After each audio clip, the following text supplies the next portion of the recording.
A good detective never sleeps. Some guys looking for you, asking a lot of questions. What kind of guys? Tough guys. Very tough guys, Mike. Welcome to WatchMojo.com, and today we're counting down our picks for the top 10 film noir.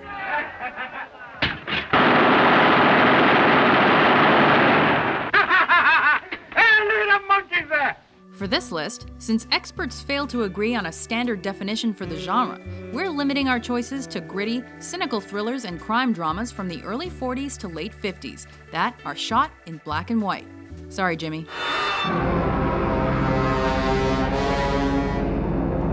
Number 10, Strangers on a Train.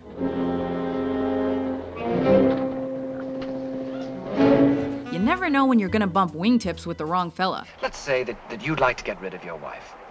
It's a morbid thought. No. Just suppose. Let's say that you had a very good reason.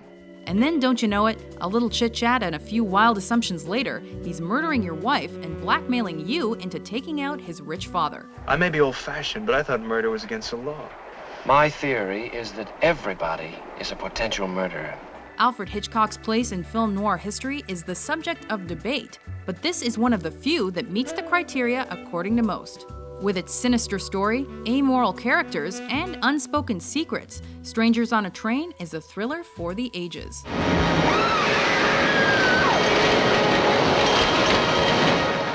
Number 9, In a Lonely Place. Squeeze harder. It's wonderful to feel her throat crush under your arm. Rob, stop it! I didn't hurt you, did I? You've never seen Humphrey Bogart this creepy. As misanthropic screenwriter Dick Steele, a man who never saw a problem he couldn't punch or drink his way out of, he finds himself at the center of a murder investigation, and his beautiful bride-to-be must decide whether he's the real killer or just kind of a jerk. You weren't sure of him either, and you know him better than anybody else. Why can't he be like other people? Though the murder mystery is at this film's core, the love story between Bogart's flawed hero and his equally damaged lady is the true star, making theirs a doomed noir romance. You're a horrible, conceited, good-for-nothing, and I don't love you. It's your money I'm after. Hey, turn off the radio, will you? Get some music. Number 8, Kiss Me Deadly. Sorry, I nearly wrecked your pretty little car. Whether you consider it a classic or a campy B-movie, Kiss Me Deadly's influence is undeniable. She's passed out. I'll bring her to. If you revive her, do you know what that will be? Resurrection. That's what it will be. And do you know what resurrection means? It means raise the dead.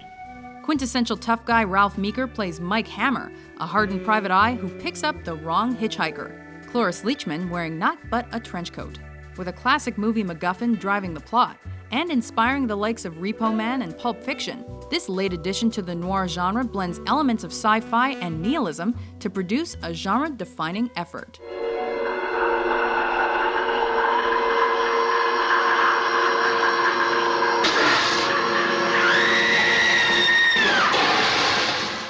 Number 7, Notorious. I'm not afraid to die. You've got your chance here and now. In one of the most subtle, romantic films of his career, Alfred Hitchcock pairs Cary Grant with Ingrid Bergman as a couple trying to root out Nazis from Brazil.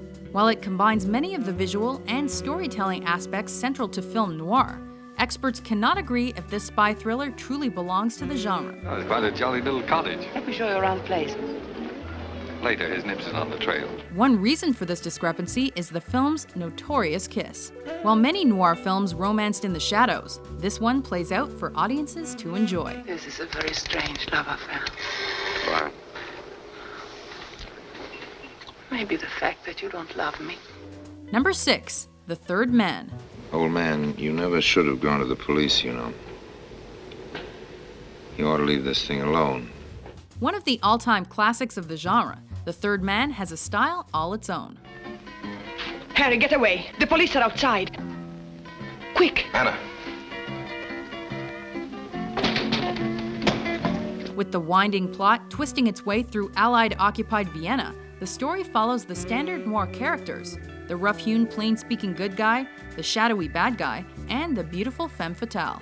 Plus, with elements like a mustachioed Inspector Clouseau-esque villain, a grinning Orson Welles, and comical but unforgettable score, Carol Reed's intricate mystery blends comedy, suspense, and ultimately tragedy with seamless ease. In Italy, for 30 years under the Borgias, they had warfare, terror, murder, and bloodshed, but they produced Michelangelo, Leonardo da Vinci, and the Renaissance. In Switzerland, they had brotherly love.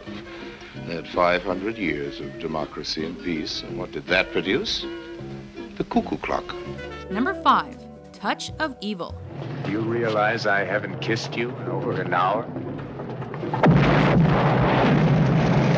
Less than a decade after our previous entry, audiences witnessed the handsomely charming Wells transformed into the ruthlessly corrupt and seemingly twice as large police captain Hank Quinlan. You are a policeman, aren't you?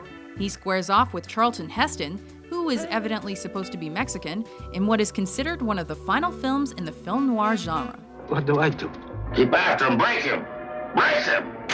It's also one of the best, with its brilliantly directed serpentine story, rich supporting characters, and ominous, genre-appropriate atmosphere. Too bad Wells never directed another Hollywood film again. That halo Yeah? looks real pretty on you, Pete. Pretty soon you'll be flapping your wings like an angel. Number 4. Sunset Boulevard. The poor dope. He always wanted a pool.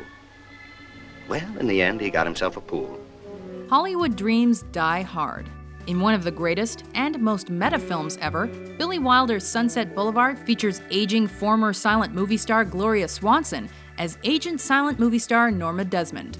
An assortment of other Hollywood greats, from director Cecil B. DeMille to Buster Keaton, play themselves or versions of, as William Holden navigates the perks and pitfalls of rubbing elbows with the rich, famous, and insane. What are you doing? I'm packing. You're leaving me. Yes, I am, Norma. No, you're not. And somehow, throwing film noir elements into that mix makes this classic bizarrely comical. And the cameras, and those wonderful people out there in the dark.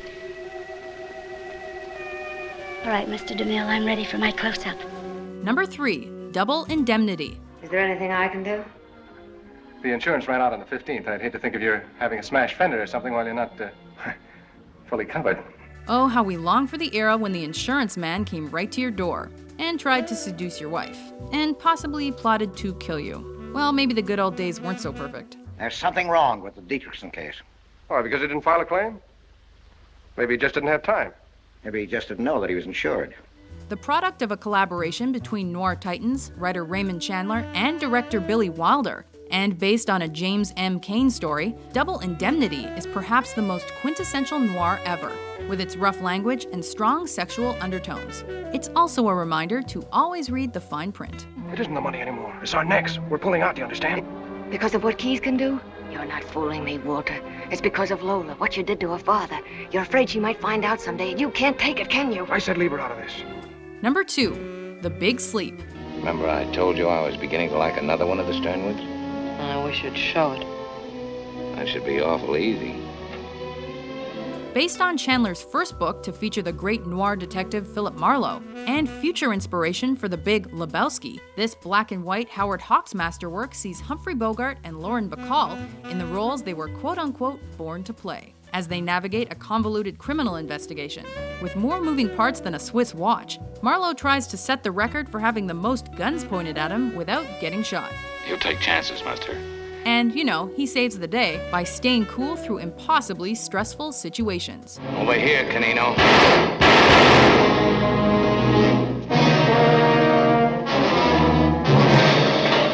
Before we unveil our top pick, here are a few honorable mentions. Tell me all about it.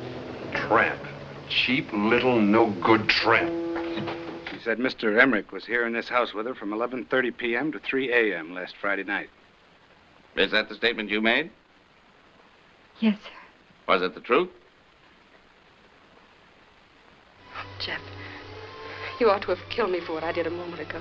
There's time. No, you won't. I've never stopped loving you. What's the gag? Is the heat on? Plenty. Face the wall. Put your mitts up. All of you.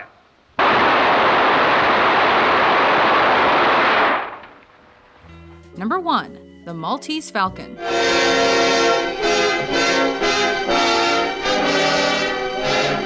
Not only is our top pick widely considered the best film noir, it's also considered by many to be the first.